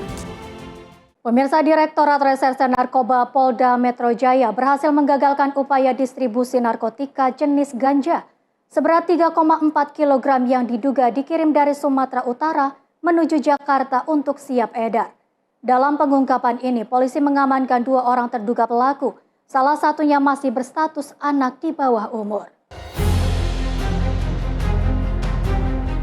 Berawal dari informasi masyarakat mengenai adanya pengiriman ganja dari Panyabungan, Sumatera Utara menuju Jakarta menggunakan bus, tim Direktorat Reserse Narkoba Polda Metro Jaya langsung melakukan penyelidikan dan pemantauan di Terminal ALS, Jalan Daan Mogot, Tanah Tinggi, Kota Tangerang. Setelah memastikan ciri-ciri target sesuai hasil penyelidikan, petugas melakukan penangkapan terhadap 2 terduga pelaku berinisial S, 19 tahun, dan R, 15 tahun di kawasan parkiran bus. Dari hasil penggeledahan, polisi menemukan 1 tas ransel warna hijau tua yang berisi 7 paket ganja dengan total berat sekitar 3,4 kg, 1 paket kecil ganja seberat 42 gram, serta 1 unit telepon genggam yang diduga digunakan untuk mendukung aktivitas peredaran narkotika. Pada tanggal 24 Juli, kami mendapatkan informasi dari masyarakat bahwa ada pengiriman ganja dari Penyambungan, Sumatera Utara ke Jakarta menggunakan bus. Dan kami lakukan penyisiran di PO Bus di daerah Dan Mogot, didapat 2 orang bersinyal S dan R yang diduga membawa ganja tersebut dan dilakukan penggeledahan dan ditemukan ganja seberat 3,4 kg serta 1 alat komunikasi berupa handphone. Pada saat dilakukan penggeledahan, satunya anak di bawah umur. Untuk tersangka dan bukti, kami bawa ke Polda Metro Jaya untuk penyidikan lebih lanjut. Saat ini kedua terduga pelaku beserta seluruh barang bukti telah diamankan di kantor Direktorat Reserse Narkoba Polda Metro Jaya untuk menjalani pemeriksaan dan pengembangan lebih lanjut guna mengungkap jaringan peredaran ganja yang diduga berasal dari Sumatera Utara menuju Jakarta. Dari Jakarta, jurnalis Simpo TV melaporkan. Pemirsa, Satreskrim Polres Malang bersama Polsek Tajinan berhasil ungkap kasus pencurian baterai tower telekomunikasi BTS. 3 orang pelaku berhasil diamankan, sementara 1 pelaku lainnya masih dalam pengejaran polisi. Polres Malang bersama Polsek Tajinan berhasil menangkap 3 pelaku pencurian baterai tower BTS di wilayah Kecamatan Tajinan, Kabupaten Malang. Aksi kejahatan ini merupakan tindak pidana serius karena selain merugikan operator telekomunikasi, juga berdampak pada gangguan sinyal dan internet bagi masyarakat luas. Modus para pelaku adalah menyasar menara telekomunikasi yang jauh dari pemukiman warga serta minim pengawasan petugas. Dalam press release Kapolres Malang AKBP Rulian Syauri menyatakan, total ada 4 tersangka yang semuanya merupakan warga Kabupaten Malang. 3 tersangka berhasil ditangkap sementara 1 tersangka lainnya masih dalam buron. Dari hasil pemeriksaan, komplotan kuli bangunan ini mengaku sudah sebanyak 17 kali melakukan pencurian di 10 wilayah Kabupaten Malang. Baterai litium yang harga aslinya mencapai 16 juta rupiah per unit dijual oleh pelaku di pasar gelap seharga 1 juta rupiah. Dalam aksinya, 2 tersangka bertugas merusak kunci dan mengambil baterai, sementara tersangka lainnya bertugas menjual hasil curian. Para pelaku berjumlah 4 orang. 1 diantaranya masih dalam proses pencarian. Nanti apabila ada update akan kita sampaikan lebih lanjut. Untuk tersangka yang tertangkap sekarang berjumlah 3 orang. Yang berperan 2 itu perannya masuk ke lokasi tower, kemudian merusak kunci pengaman, kemudian menggunting dan mengambil baterai lithium yang rekan-rekan bisa lihat sekarang ini. Kemudian 1 orang TSK itu berperan setelah proses pencurian itu berhasil dilaksanakan. 1 orang TSK atas nama RP ini berperan mengambil dan menjual.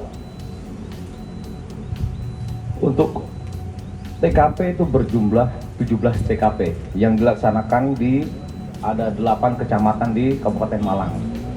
Selain menangkap 3 pelaku, polisi juga mengamankan 2 unit sepeda motor yang digunakan dalam aksi kejahatan. Atas perbuatannya, para tersangka dijerat pasal 477 ayat 1 huruf F KUHP baru tentang pencurian dengan pemberatan dengan ancaman hukuman antara 7 hingga 9 tahun penjara. Tim redaksi Sinpo TV melaporkan.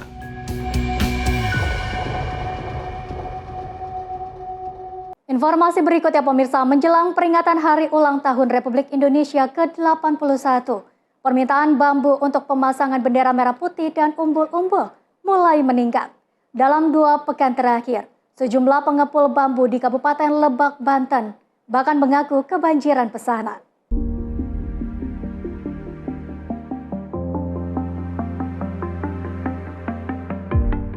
Suasana di salah satu lokasi pengepul bambu di Kampung Selahaur, Kelurahan Cijoro, Lebak, Kecamatan Rangkas Bitung, Banten tampak sibuk. Ribuan batang bambu berbagai jenis tersusun rapi di area lapangan. Sejumlah pekerja terlihat cekatan mengecat bambu dengan warna merah putih yang akan digunakan sebagai tiang bendera guna memenuhi kebutuhan perayaan HUT RI di sejumlah wilayah. Bambu yang diperdagangkan terdiri atas beberapa jenis seperti bambu apus, haur, betung, dan juga bambu hitam. Dari seluruh jenis tersebut, bambu apus menjadi yang paling diminati karena struktur nikatnya lentur dan bermanfaat luas. Surdana, salah satu pengepul, mengatakan permintaan mulai meningkat sejak awal Agustus. Meski demikian, volume penjualan saat ini dinilai masih sedikit lebih rendah dibandingkan dengan periode tahun lalu. Nah Pak, kalau di sini Bapak jualan bambu jenis apa aja nih Pak? Jenis striker, kaso, yang kebanyakan bendera. Soalnya menjelang Agustus ya, bendera yang dibanyakin. Nah kalau sehari itu Bapak bisa nyampe berapa penjualan untuk jenis bendera, bambu bendera ini Pak? Bambu bendera itu sehari 300 batang itu sehari. 1 ke Ona, kedua ke Cigaraksa, ketiga ke belakang Polres. Harganya mulai dari berapa sampai berapa Pak? Kalau yang ngecer 10.000, kalau pengirim kita 7.000, 6.000 gitu. Harga bambu untuk tiang bendera sendiri dijual eceran sekitar Rp10.000 per batang. Sementara untuk pembelian dalam jumlah besar berkisar dari Rp6.000 hingga Rp7.000 per batang. Dari Lebak, Banten, jurnalis Sinpo TV melaporkan.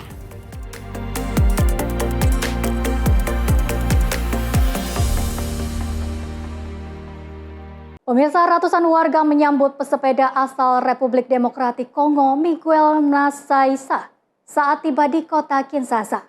Perjalanan sejauh 14.000 km ini dilakukan untuk menyerukan perdamaian di wilayah timur Kongo dan dilanda konflik bersenjata. Ratusan peserta bersepeda mengiringi Miguel Nasaisa melintasi jalanan ibu kota Kinshasa hingga menuju People's Palace. Bendera Republik Demokratik Kongo berkibar diiringi penampilan tari dan musik tradisional sebagai bentuk dukungan terhadap misi perdamaian tersebut.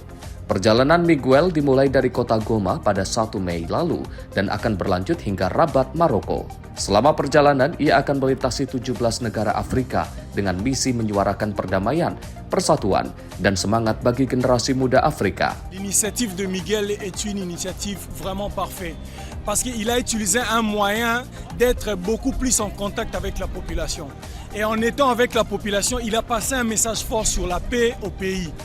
Alors moi je pense que le canal qu'il a utilisé pour passer ce message est un canal vraiment merveilleux. Pourquoi? Parce que ça va même permettre aussi des gens à comprendre que le vélo existe et qu'on peut se déplacer sur ces terres à vélo. Et pourquoi pas aussi ces jeunes qui sont enfermés dans les maisons avec leur vélo, d'avoir cette passion sur le vélo. Et pourquoi pas aussi aujourd'hui peut-être le gouvernement congolais nous fasse des pistes cyclables sur le route de Kinshasa. Donc en dehors du message fort que Miguel nous a amené sur la paix à l'est du Congo, nous avons aussi un message sur la passion du sport. Aksi Miguel juga mendapat apresiasi dari komunitas pesepeda di Kinshasa. Mereka menilai perjalanan ini bukan hanya menyampaikan pesan damai saja, tetapi juga memperkenalkan sepeda sebagai sarana transportasi yang ramah lingkungan dan mendorong pemerintah agar lebih memperhatikan infrastruktur bersepeda. Konflik di kawasan timur Republik Demokratik Kongo telah berlangsung selama puluhan tahun dan memicu gelombang pengungsian serta krisis kemanusiaan. Hingga kini, kelompok bersenjata M23 masih menguasai sebagian wilayah Goma dan Provinsi Kivu Utara, meski berbagai upaya diplomatik terus dilakukan. Sebelum perjalanan menuju Maroko ini, Miguel Masaisai juga pernah menyelesaikan perjalanan bersepeda dari Goma menuju Cape Town, Afrika Selatan, dengan misi serupa untuk mempromosikan perdamaian di benua Afrika. Tim redaksi Sinpo TV melaporkan. Pemirsa, para ilmuwan berhasil menghasilkan citra permukaan matahari paling tajam yang pernah direkam menggunakan teleskop surya paling canggih di dunia. Temuan ini memberikan gambaran lebih jelas tentang dinamika plasma dan aktivitas magnetik yang terjadi di permukaan matahari. Rekaman yang dirilis Observatorium Surya Nasional Amerika Serikat menunjukkan struktur terang yang berputar di sekitar wilayah magnetik yang lebih gelap di permukaan matahari. Terlihat pula pola riak halus dan pusaran kecil yang terbentuk akibat aliran plasma bersuhu sangat tinggi yang bergerak dengan kecepatan berbeda. Para peneliti menggunakan kamera berkecepatan tinggi yang dipasang pada teleskop surya Daniel K. Inouye milik National Science Foundation di Hawaii. Kamera tersebut mampu merekam hingga 740 frame per detik dengan ribuan hasil exposure digabungkan untuk menghasilkan citra beresolusi sangat tinggi. Dengan memadukan hasil pengamatan dan simulasi komputer, para ilmuwan berhasil mengidentifikasi pola ketidakstabilan Kelvin-Helmholtz yang termagnetisasi di permukaan matahari. Temuan ini diharapkan dapat membantu memahami pembentukan suar matahari, pelepasan massa koronal, serta meningkatkan akurasi perakiran cuaca antariksa di masa mendatang. Tim redaksi Sinpo TV melaporkan.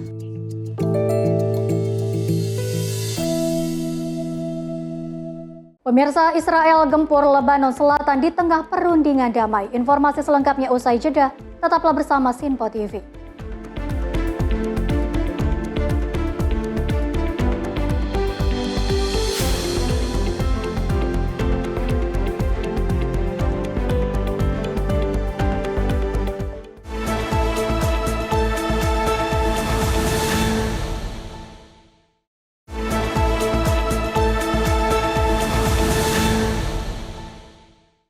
Terima kasih pemirsa, Anda masih bersama kami. Informasi kami lanjutkan. Pemirsa, militer Israel melancarkan serangan udara ke wilayah Al-Mansuri di distrik Tire, Lebanon Selatan. Serangan terjadi di tengah berlangsungnya perundingan antara Israel dan Lebanon yang dimediasi oleh Amerika Serikat di Roma. Rekaman memperlihatkan kepulan asap tebal membumbung tinggi dari lokasi yang menjadi sasaran serangan udara di kota Al-Mansouri. Militer Israel menyatakan serangan menargetkan infrastruktur yang disebut milik organisasi Hizbullah di sejumlah wilayah Lebanon Selatan. Menurut pihak Israel, operasi itu dilakukan sebagai respon atas insiden ledakan di Majdal Zone yang menyebabkan sejumlah tentara mereka tewas dan terluka sehari sebelumnya. Sebelum serangan dilancarkan, pasukan pertahanan Israel atau IDF mengeluarkan peringatan evakuasi bagi warga Al-Mansouri. IDF menuduh Hizbullah telah melanggar kesepakatan gencatan senjata. Media Lebanon juga mengkonfirmasi terjadinya serangkaian serangan udara di wilayah tersebut. Di tengah memanasnya situasi, Israel dan Lebanon tetap melanjutkan putaran ke-7 perundingan di Roma dengan mediasi Amerika Serikat. Pembahasan difokuskan pada rencana perluasan zona percontohan di Lebanon Selatan yang mencantumkan penarikan pasukan Israel dari sejumlah wilayah dan pengambil alihan pengamanan oleh Angkatan Darat Lebanon. Amerika Serikat juga diperkirakan akan terus mendorong Lebanon untuk membongkar infrastruktur milik Hizbullah. Sementara itu, Hizbullah menolak kesepakatan kerangka kerja yang dimediasi Washington dengan menyebutnya sebagai langkah yang sia-sia dan mempermalukan Lebanon. Tim redaksi Simpo TV melaporkan. Pemirsa, sekelompok aktivis pendukung permukiman Israel menerobos pagar perbatasan dan memasuki wilayah Lebanon Selatan. Mereka mendesak pemerintah Israel membangun permukiman Yahudi di wilayah tersebut di tengah berlangsungnya perundingan Israel dan Lebanon di Roma.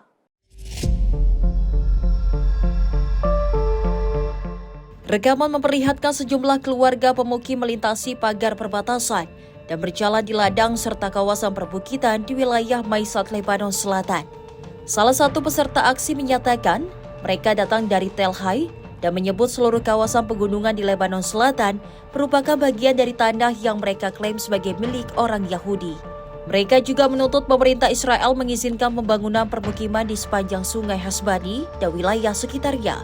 Para aktivis dikaitkan dengan kelompok sayap kanan Uri Zafon yang mendorong pencaplokan dan pembangunan permukiman Israel di sebagian wilayah Lebanon Selatan.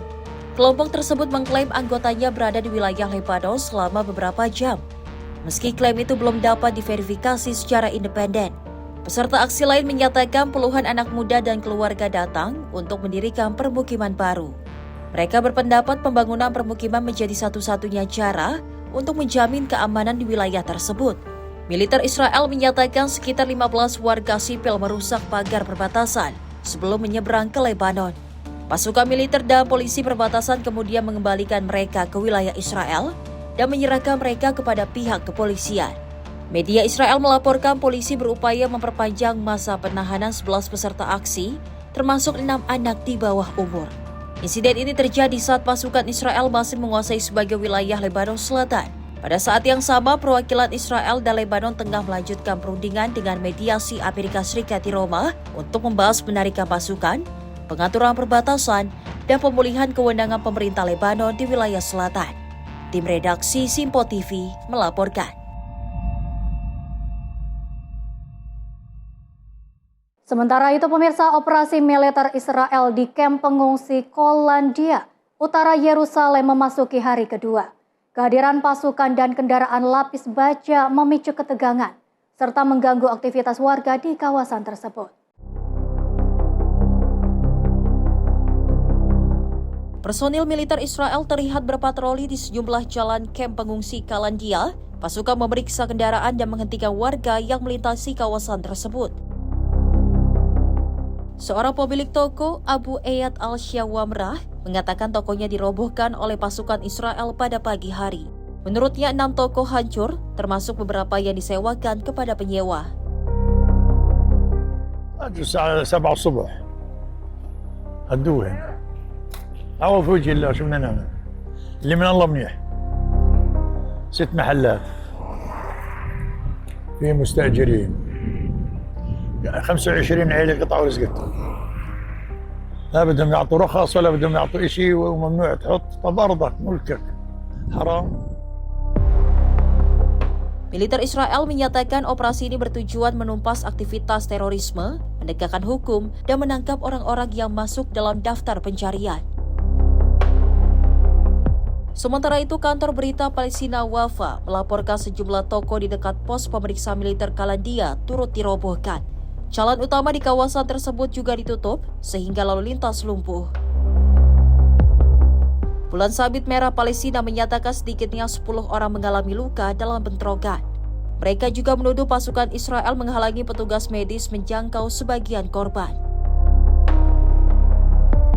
Operasi ini menyusul perintah Menteri Pertahanan Israel, Israel Katz, yang meminta militer menyiapkan pengambilan kamp pengungsi lain di tepi barat setelah operasi di Jenin, Tulkarm, dan Nur Shams. Kolandia disebut menjadi salah satu lokasi yang dipertimbangkan. Tim redaksi Simpo TV melaporkan. Selanjutnya, pemirsa, pemerintah kota Seoul membuka ratusan fasilitas air gratis di berbagai titik kota. untuk membantu warga menghadapi gelombang panas yang melanda Korea Selatan. Berbagai taman, alun-alun, dan sungai disulap menjadi lokasi rekreasi air bagi masyarakat. Dalam rekaman tampak warga menikmati sejukan aliran sungai Cheongyecheon dalam festival musim panas Cheongyecheon Water Splash. Pengunjung terlihat merendam kaki sambil menikmati suasana di tengah terik cuaca. Tak jauh dari lokasi tersebut, alun-alun Gwanghwamun disulap menjadi pantai buatan dalam ajang Seoul Summer Beach. Berbagai kolam air mancur, dan perosotan tiup raksasa menjadi daya tarik bagi anak-anak dan keluarga. Sejumlah warga mengaku memilih fasilitas gratis tersebut karena memberikan tempat bermain yang menyegarkan tanpa harus mengeluarkan biaya besar seperti di taman wisata air komersial. 요즘 서울 날씨가 38도가 넘어가지고 너무 더웠는데 청계천에 발 담그기 행사가 있다 해서 한번 와봤습니다. 너무 시원하고 아들도 여기 물고기 있다고 너무 좋아하네요. 엄청 무더위였는데 발 담그고 해가지고 엄청 시원하고 재밌었어요. 서울시가 너무 사랑하고 감사하게 됐어요, 진짜. 아이랑 사실 갈 때가 마땅치도 않기도 하고 물놀이는 비용이 많이 들고 마음을 크게 먹어야 되는데 되게 손쉽게 와서 놀 수 있으니까 정말 너무너무 좋아요, 진짜. 최고. Pemerintah kota Seoul menyatakan suhu udara telah melampaui 33 derajat Celcius. Untuk mengantisipasi dampak gelombang panas, pemerintah mengoperasikan 212 fasilitas air gratis yang terdiri dari 142 area bermain air dan 70 taman bermain air. Selain itu, otoritas juga menambah jumlah tempat berteduh dengan pendingin, sistem penyemprot kabut air, dan penyiraman jalan untuk menurunkan suhu. Pemerintah kota juga membagikan air minum dingin kepada para pekerja lapangan dan warga yang rentan terdampak panas ekstrim. Di tengah gelombang panas yang masih berlangsung, taman-taman air sementara tersebut menjadi tempat pelarian yang menyegarkan, sekaligus gratis bagi warga Seoul di jantung ibu kota. Tim redaksi Simpo TV melaporkan. Pemirsa, Gunung Purace di wilayah Cauca, Kolombia kembali menunjukkan peningkatan aktivitas vulkanik. Letusan yang terjadi memuntahkan kolom abu dan gas setinggi sekitar 3.400 meter di atas kawah, serta menimbulkan dampak bagi masyarakat sekitar.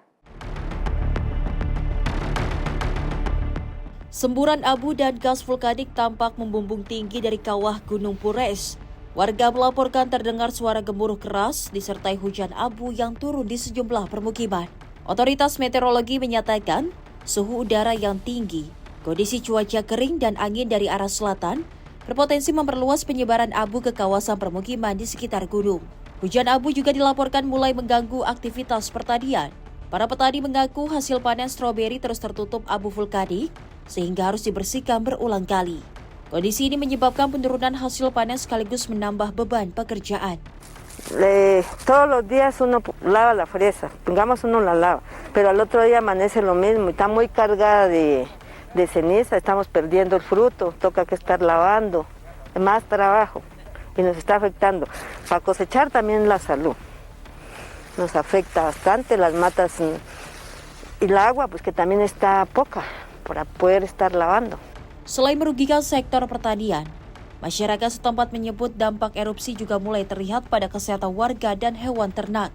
Kasus gangguan pernapasan dan penyakit kulit dilaporkan meningkat, sementara ternak mengalami gangguan pencernaan akibat mengkonsumsi pakan yang tercemar abu. Sumber air dan berbagai tanaman pertanian juga dilaporkan terdampak. Durante la emisión que ha habido del volcán de cenizas ya hemos hecho una caracterización sobre el impacto que hemos tenido.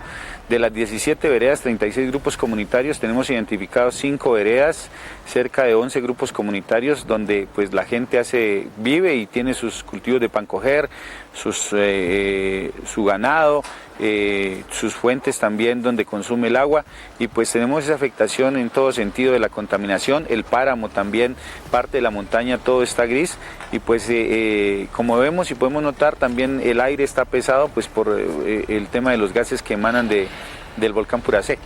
Badan Penanggulangan Bencana Kolombia menghimbau warga menggunakan masker dan tidak memasuki kawasan yang telah ditetapkan sebagai zona terlarang karena adanya ancaman gas beracun, abu vulkanik, dan bahaya lain akibat aktivitas gunung api.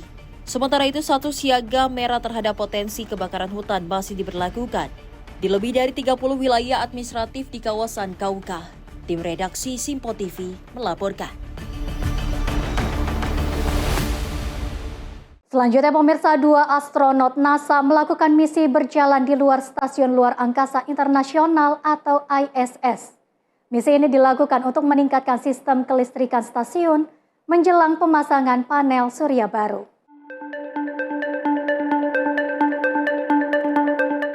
Dengan latar belakang bumi dari angkasa, astronot NASA Jessica Meir dan Anil Menon terlihat bekerja di bagian luar Stasiun Luar Angkasa Internasional. Keduanya melakukan berbagai pekerjaan teknis di antara kabel, pegangan, dan perangkat kelistrikan stasiun.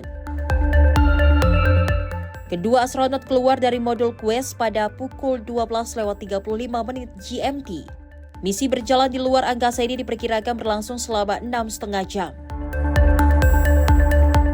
Dalam misi tersebut, mereka memasang perangkat modifikasi pada struktur starboard 6 untuk menyesuaikan saluran daya 3B. Penyesuaian ini menjadi persiapan pemasangan panel surya gulung generasi terbaru yang dijadwalkan pada akhir tahun 2026. NASA menyatakan panel surya tambahan ini akan meningkatkan pasokan listrik bagi berbagai operasi penting di ISS, termasuk pendukung persiapan pengakhiran operasi stasiun secara terkendali di masa mendatang. Bagi Jessica Meir, misi ini menjadi aksi berjalan di luar angkasa ke-6-nya. Sementara bagi Anil Menon, ini merupakan pengalaman pertama melakukan spacewalk. Secara keseluruhan, misi ini menjadi spacewalk ke-281 dalam rangkaian perakitan, perawatan, dan modernisasi ISS, sekaligus menjadi misi pertama dari 3 spacewalk NASA yang dijadwalkan berlangsung sepanjang bulan Agustus. Tim redaksi Simpo TV melaporkan. Pemirsa, badai salju terburuk dalam 26 tahun melanda kawasan pegunungan tinggi Mendoza, Argentina. Kondisi ini memaksa penutupan jalur internasional Cristo Redentor selama 20 hari dan mengganggu aktivitas warga serta wisatawan. Potret udara memperlihatkan hamparan salju tebal menutupi pegunungan Mendoza hingga membatasi akses menuju perbatasan Argentina dan Chili. Warga berupaya membersihkan timbunan salju dengan sekop, sementara alat berat terus dikerahkan untuk membuka akses jalan. Ketebalan salju membuat warga harus terus membersihkan atap rumah dan bangunan untuk mencegah resiko runtuh akibat beban salju yang terus bertambah. Badai salju juga memukul sektor pariwisata yang menjadi sumber pendapatan utama warga selama musim dingin. Penutupan jalur menuju pegunungan membuat wisatawan tidak dapat mencapai destinasi wisata.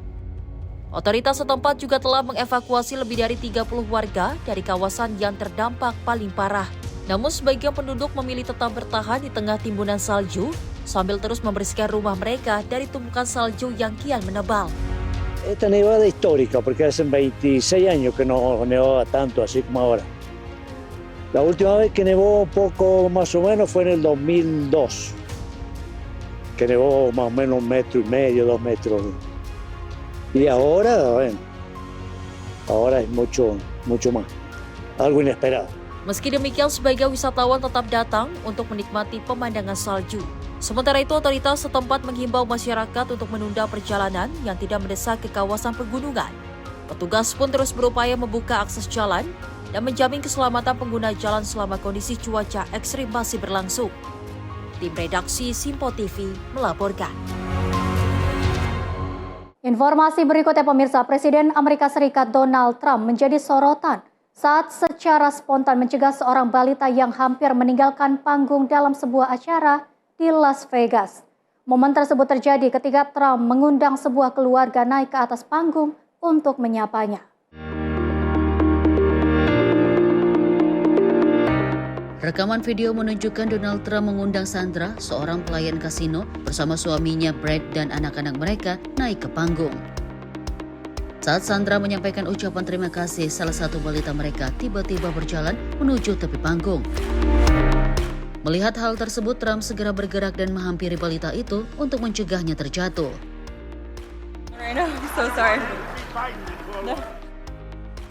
Setelah balita berhasil diamankan, Sandra menyampaikan ucapan terima kasih kepada Trump atas tindakan cepatnya. Momen tersebut disambut tawa dan tepuk tangan dari para hadirin yang memadati lokasi acara. Insiden ini terjadi dalam acara yang digelar di Las Vegas saat Trump menyampaikan pidato mengenai agenda kebijakan ekonominya. Aksi spontan tersebut menjadi salah satu momen yang paling menyita perhatian selama kegiatan berlangsung. Tim redaksi Sinpo TV melaporkan. Pemirsa, Menteri Hukum Republik Indonesia Supratman Andis Adgas meminta publik menunggu proses hukum terkait penanganan seorang pilot asal Malaysia yang diduga membawa narkotika ke Indonesia. Hingga saat ini kasus tersebut masih dalam penyelidikan aparat. Menteri Hukum Supratman Andi Aktas menilai hingga saat ini perkara terkait pilot Malaysia yang diduga membawa narkotika ke Indonesia masih dalam penanganan aparat penegak hukum. Dirinya pun mengungkapkan hingga saat ini pemerintah Indonesia masih belum dapat memberikan penilaian maupun menyampaikan kemungkinan sanksi yang akan dijatuhkan kepada pilot asal Malaysia tersebut. Sebelumnya, seorang pilot asal Malaysia ditangkap aparat Indonesia di Terminal 3 Bandara Internasional Soekarno-Hatta Tangerang karena diduga telah berupaya menyelundupkan obat-obatan terlarang jenis narkotika. Dalam penyelidikan awal, aparat kepolisian Republik Indonesia menduga narkoba tersebut dibawa dari Kuala Lumpur sebelum transit di kota Kinabalu dan kemudian tiba di Jakarta. Kalau pilot Malaysia dulu, itu kan masih berproses ya, jadi masih ditangani oleh aparat penegak hukum. Kita tunggu prosesnya, jangan bicara soal dihukum atau tidak ya. Kita kan itu tusinya dari aparat penegak hukum sekarang. Kita serahkan sepenuhnya. Dari Jakarta, Sri Dewi Andayani, Mutia Anggiani, Sinpo TV melaporkan. Pemirsa, informasi tadi sekaligus mengakhiri jumpa kita dalam Menyapa Indonesia Pagi kali ini. Mewakili kru bertugas, saya Dea Mulia mengucapkan terima kasih dan sampai jumpa.